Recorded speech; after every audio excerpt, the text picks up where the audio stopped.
Thank you for listening to this audiobook.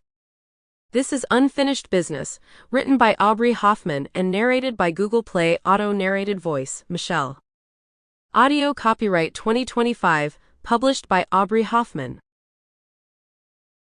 Chapter 1. Andrew DiCarlo. Curitiba, Brazil. May 2016. I walked down the sidewalk, dodging people as the morning sun grew brighter and brighter. Sweat still ran down the side of my face as my body got used to the slow pace, because after a series of exercises, I could still feel my mind screaming as if it would never shut up. "I don't think you should do that," Lara said, stopping beside me, taking off her headphones as she breathed heavily. My cousin had her dark hair tied in a high ponytail and had been my unwanted company every morning since I arrived in Brazil a few weeks ago. After years abroad, coming back here was just something my mother wanted. And even though I was 32 years old, I still did the things she asked because she had always been my only support. "What's wrong?" I put the headphones in the pocket of my mesh shorts, taking a sip of water from Lara's bottle. I was living in a small apartment with one of my cousins. Mom had been living on the family farm for years, ever since Grandma started needing constant care, and I understood that. Our old house in the city was rented out and didn't have many options.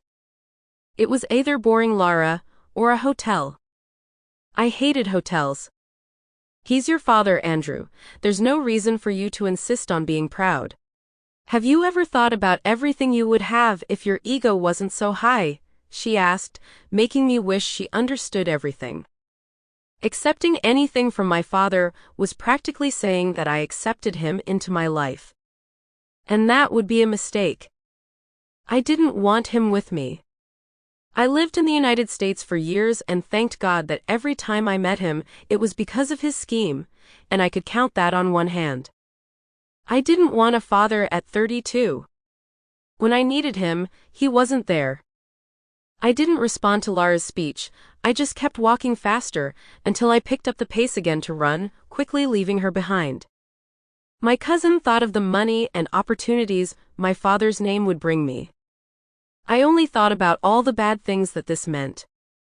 I was raised by the DiCarlos, I'm one of them, and I loved my family.